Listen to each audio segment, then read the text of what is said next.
Tonight, as the government presses forward with plans to outlaw the acid house craze, Thames reports on the real threat to law and order, the takeover of parties by East End criminal gangs.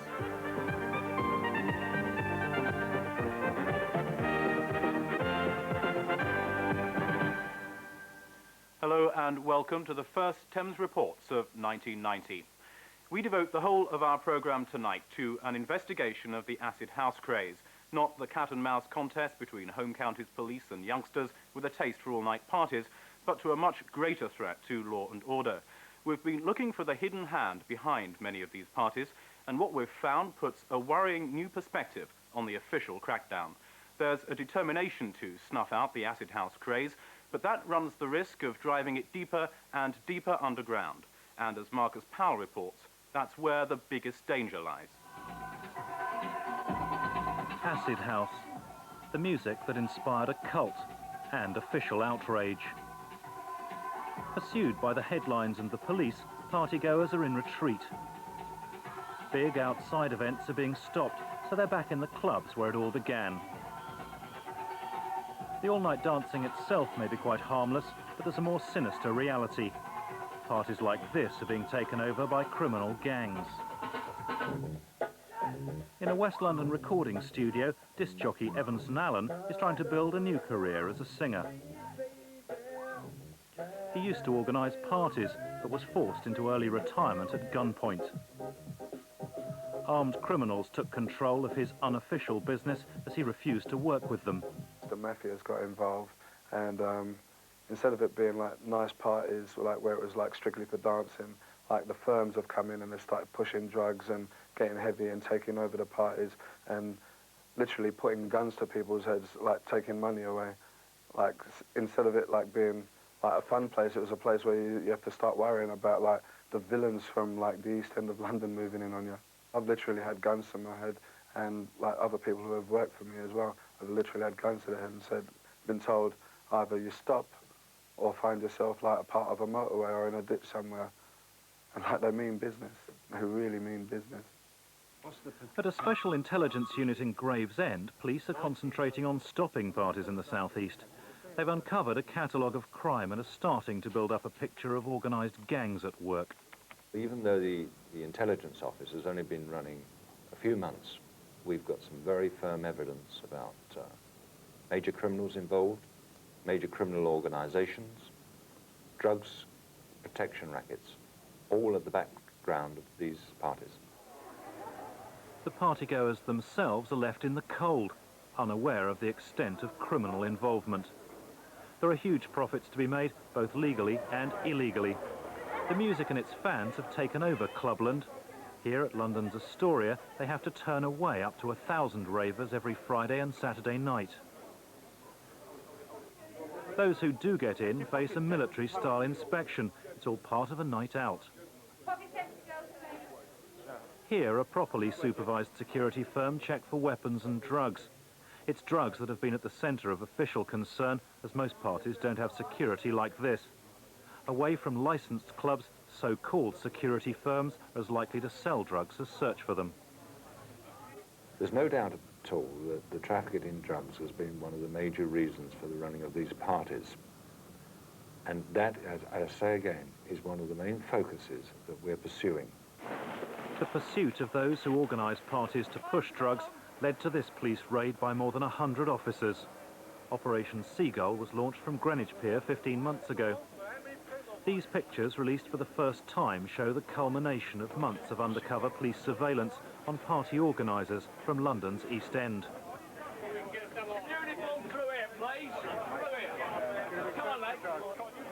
Police inadvertently caught 2 boat parties at once. More than 200 partygoers were searched for drugs.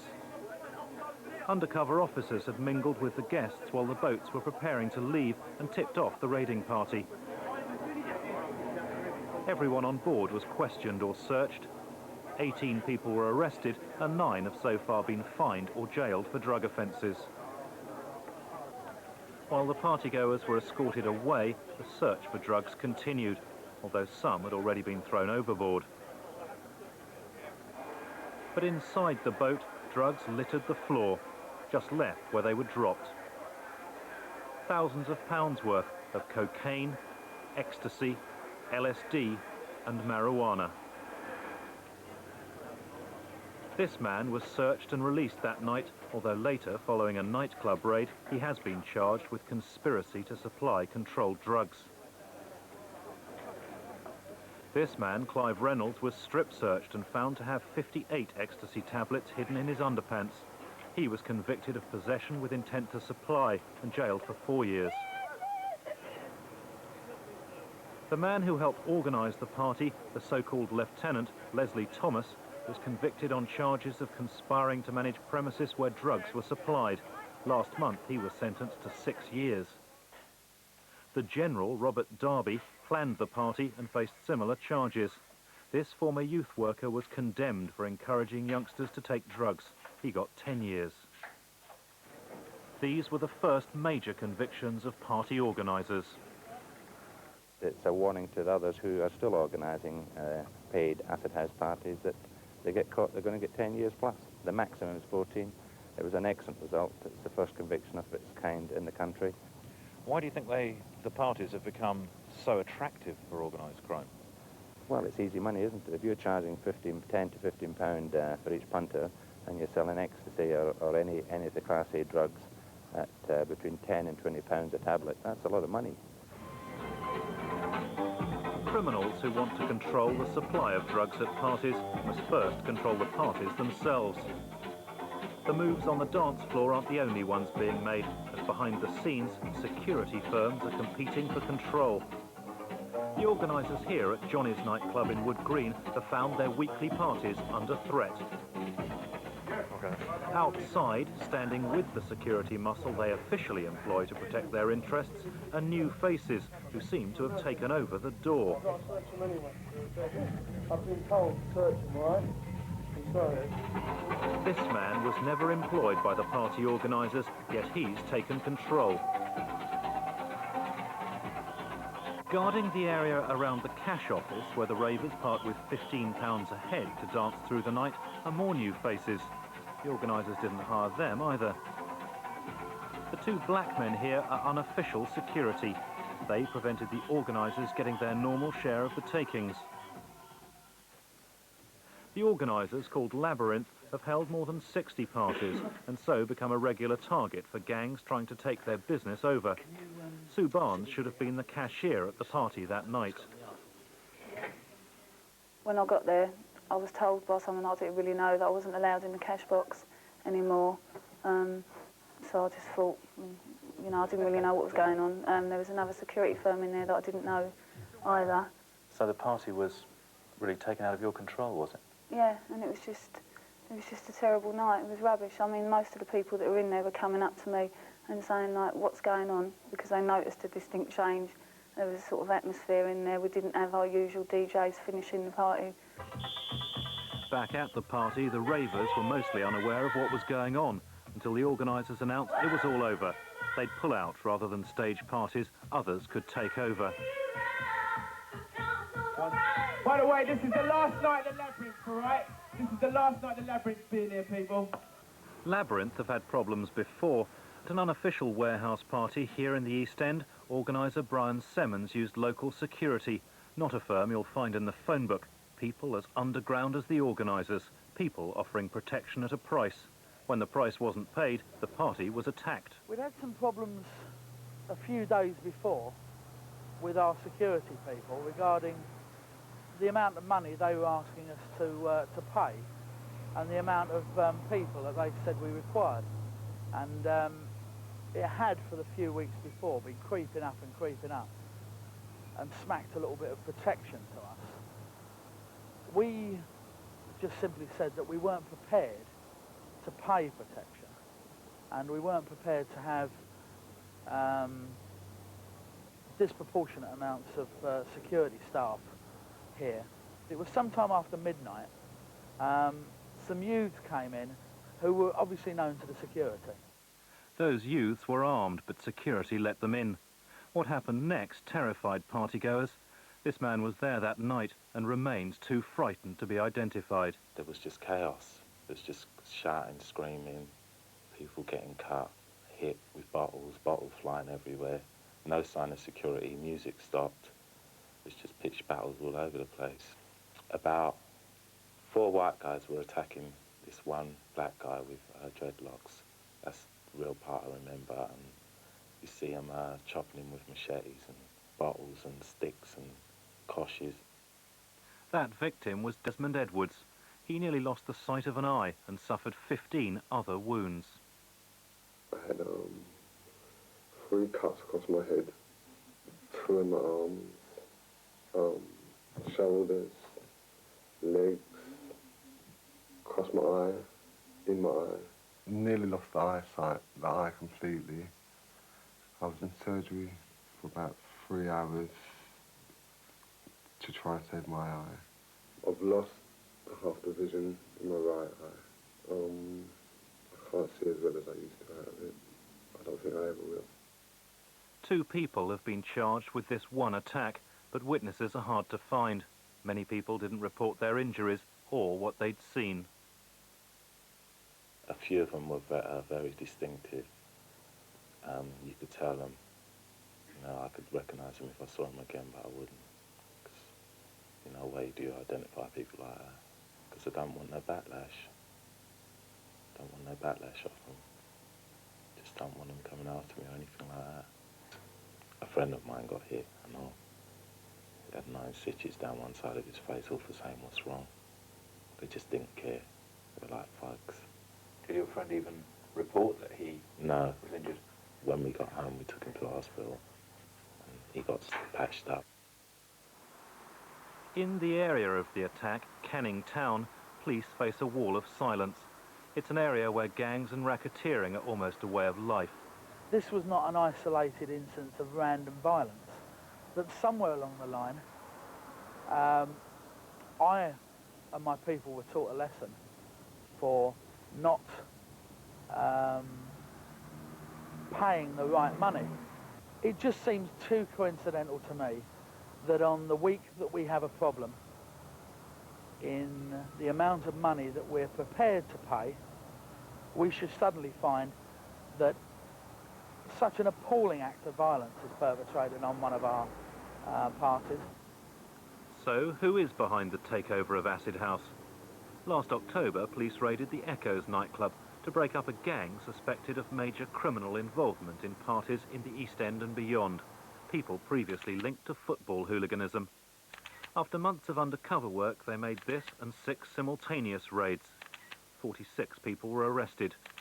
Police found quantities of drugs and weapons, including this knuckle duster. The detectives on Operation Tiger have charged 6 people with conspiracy to supply drugs. Further arrests are expected as police learn more about who's taking control of parties. There have been a number of gangs that have got involved in these parties from the East End, including in those, for instance, if I was to say to you that people that years ago were involved in football violence, under such terms as the intercity firm, for instance, have moved up the criminal ladder, if you like, have now got into this as a way of making money and getting themselves credibility within the criminal fraternity. The intercity firm, or ICF, are the football hooligans who follow West Ham United. When Thames Television filmed them in action 4 years ago, their crime was mindless violence. Now some of the leading figures from the ICF, the generals, have moved on to lead other gangs linked with protection, extortion and drugs in pay parties. I met this man who used to run illegal parties. He became a victim of the ICF, their threats, their violence. Now he's too frightened to reveal his true identity. Yeah, the old intercity firm has broken into 5 or 6 separate groups, you know, all of which have, like, got hold of the Acid House promotions. They're controlling the doors. They take larger amounts of cash than, like, they should from the promoters, you know, right? They're controlling all the drugs being sold inside in the parties. You know, they've just taken them over altogether. And, like, there's been quite a lot of violence if the ICF don't get what they want, you know. Threats of violence were enough for criminals with ICF links to take control of this huge outdoor party at Rootham in Kent last summer. The police filmed the event from a distance, but took no action against an East End security gang as they collected up to £70,000. The man with the money bag is a convicted armed robber who works at Echo's nightclub, which has ICF connections. At dawn, the police were still filming, and the security was still in evidence, but the money was long gone. Now just a handful of the 5,000 partygoers were left dancing. For them, it was a good party. For most of the helpers, it was a nightmare. £17,000 is still owed to those who provided equipment that night. People who'd worked for weeks received nothing. The man dancing here in the white jacket is responsible for the rip-off.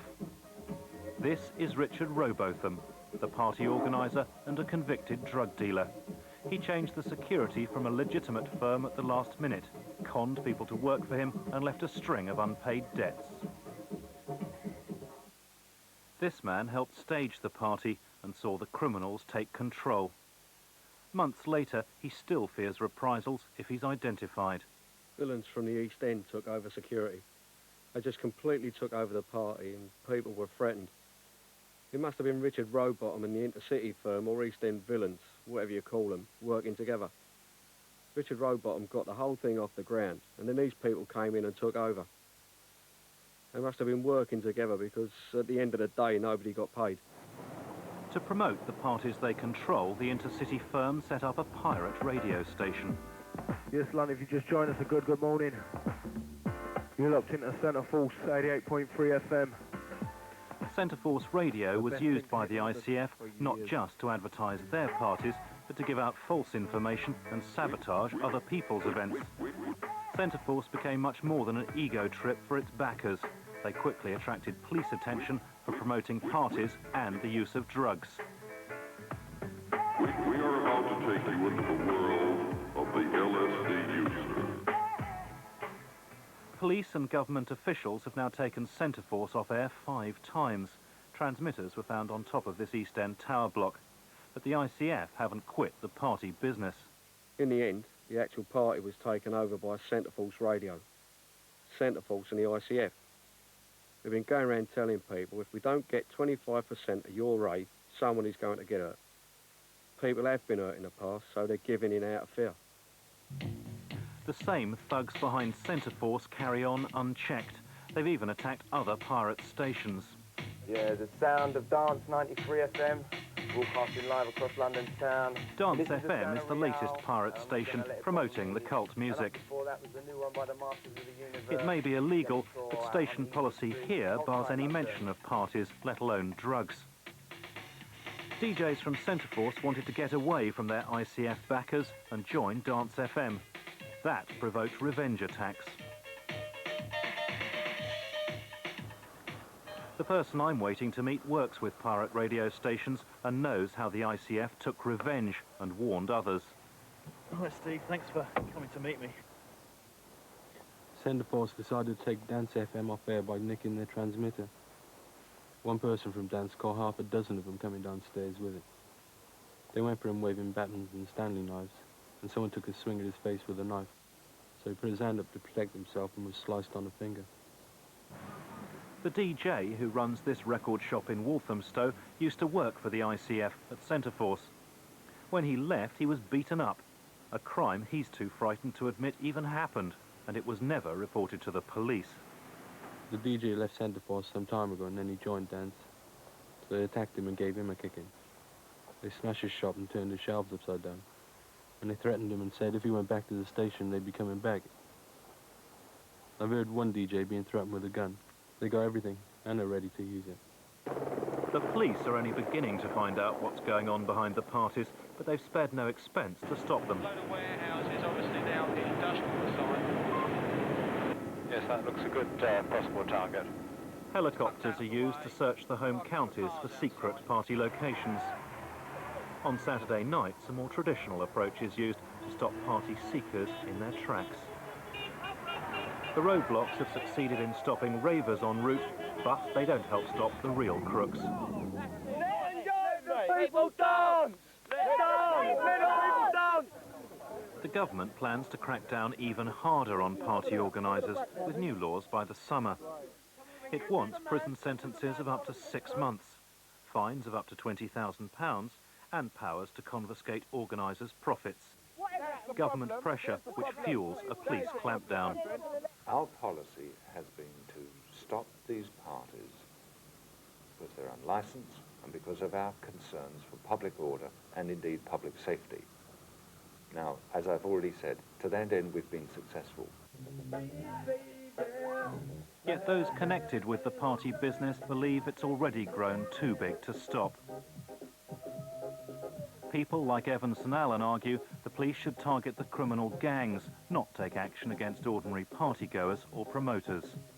Instead of saying, right, crackdown, we're going to stop it, if they got together with the promoters and sorted something out, like either later licensing hours in the clubs or something, instead of like driving it underground where you're straight back in the hands of the villains for their protection, it could change things. Like we could collaborate with the police and like invite the police in to see what's going on, and that way like those sort of people could be kept totally out of the game. A lot of the organisers are all right people. They're just trying to promote a good party.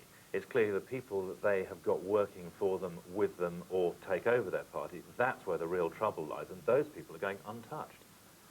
At the moment. But it's a case of securing the evidence. We cannot just walk in and arrest people at will and hope that the evidence will follow. It doesn't work that way.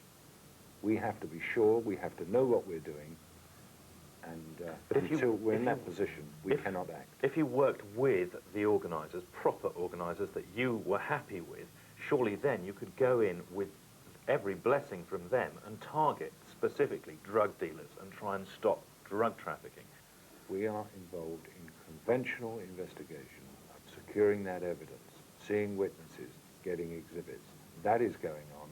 That is one of our main focuses at this time. So the real criminals are going to be facing court action, are they, at some time in the future? Not just a few partygoers who've made a bit of a noise. If we can secure the evidence, and I'm sure that we will be able to, in many, many cases, then we will put those people before the courts. A lot of innocent people are being locked up for it, people who are really into it for the music and not just the money and drugs aspect like what's been happening at the moment. And those type of people are suffering. If the organisers go forward and try to properly get these parties licensed, we must support them and we must police them properly and be very willing so to do. But party organisers tell a different story. Well, the main one was the objections from the police. These organisers arrange some of the biggest unofficial outdoor parties. They want to go legal, but say they're blocked by the authorities. We have come forward, we've complied with every regulation that they have set out before us, and we are still being turned down. We are still being told to go away, and we are still not getting licences. You know, we desperately want licensed parties.